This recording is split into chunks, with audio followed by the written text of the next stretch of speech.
Bhajpa MLC Ashok Agarwal ने क्यों हटा दी मोदी और नड्डा की तस्वीर? ये सवाल आजकल सियासी गलियारों में बहुत जबरदस्त तरीके से चर्चा में है। कटिहार में चुनाव से पहले पूरी आग लगी है। सबसे खास सियासी घराना आजकल सवालों में है। ये घराना है अशोक अग्रवाल का।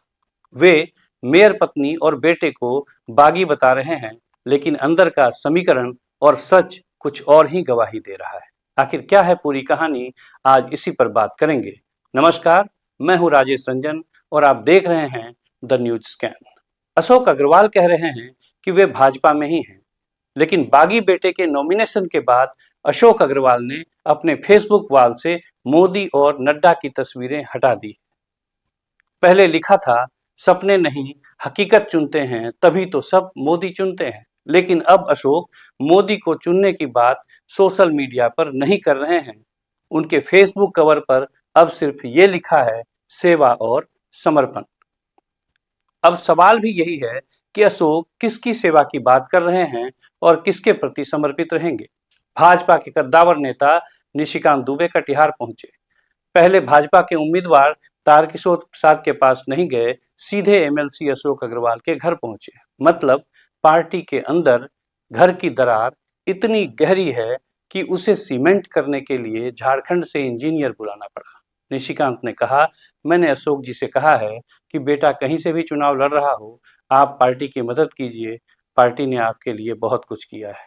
आगे निशिकांत ने कहा, मैं अशोक जी का मन टटोलने आया था। स्पष्ट है कि भाजपा की नजर में अशोक सवालों के घेरे में तो हैं, तभी तो उनके मन को टटोलने की जरूरत पार्टी ने समझी है। अशोक अग्रवाल का बेटा सौरभ अग्रवाल महागठबंधन की टिकट पर वीआईपी पार्टी से उम्मीदवार है। अशोक अग्रवाल कह रहे हैं कि मैं भाजपा में था, भाजपा में हूं। पत्नी उषा देवी कह रही है कि मैं पुत्र धर्म निभा रही हूं। बेटा कह रहा है, मैं तो मैदान में उतर गया हूं। अब आप बताइए कि क्या समझा जाए।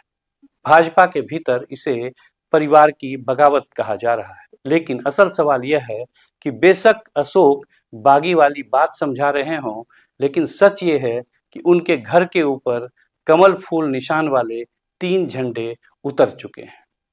किसने उतारा? कटिहार की मेयर और अशोक अग्रवाल की पत्नी उषा अग्रवाल ने भी भाजपा से दूरी बना ली है। फेसबुक से कमल को हटा दिया है, गले से भाजपा वाला पट्टा भी निकाल फेंका है। अशोक के सबसे खास निजी सहायक गौरव झा अब बेटे सौरभ के साथ हैं। भाजपा युवा मोर्चा का पद भी छोड़ चुके हैं। स्पष्ट है कि घर में बदलाव की हवा चल रही है। बस झंडा ही नहीं, झुकाव भी बदलता हुआ स्पष्ट दिख रहा है। भाजपा उम्मीदवार तारकिशोर प्रसाद खुलकर बोलते हैं। वे स्पष्ट तौर पर इसे वंशवाद बताते हैं। कहते हैं, हमने हमेशा वंशवाद का विरोध किया। अशोक अपने समर्पण की कहानी समझा रहे हैं, लेकिन 2019 में जब गठबंधन में सीट जदयू के हिस्से में गई, तब भी अशोक अग्रवाल ने लोकसभा चुनाव में नामांकन भर दिया था। नित्यानंद राय कटिहार पहुंचे, समझाया, तब जाकर मामला शांत हुआ। 2024 में भी एमपी टिकट की कोशिश अशोक ने की, लेकिन सफल नहीं हुए। अशोक अग्रवाल का समर्पण शायद परिणामों में नहीं दिखा। उल्टे नतीजे आने पर भी अशोक सवालों के घेरे में रहे। निशिकांत दुबे ने मीडिया को इस प्रकरण को समझाने के लिए राजमाता सिंधिया और माधवराव सिंधिया की कहानी सुनाई। कहा, ऐसा राजनीतिक परिवारों में होता है।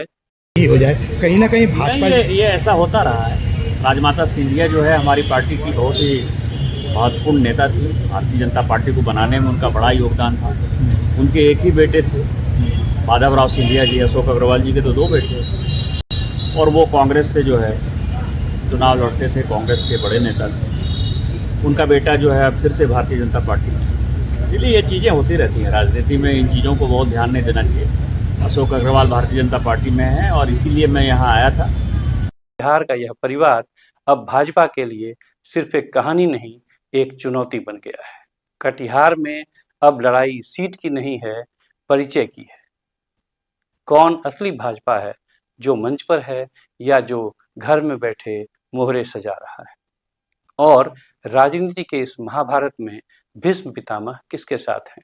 पार्टी के साथ या परिवार के साथ? कहानी जारी है, क्योंकि बिहार में बगावतें खत्म नहीं होती, बस कहानी का एक नया मोड़ होती है। नमस्कार, मैं हूं राजेश रंजन और आप देख रहे थे द न्यूज स्कैन। बने रहिए हमारे साथ, जल्द मिलते हैं एक और मुद्दे के साथ।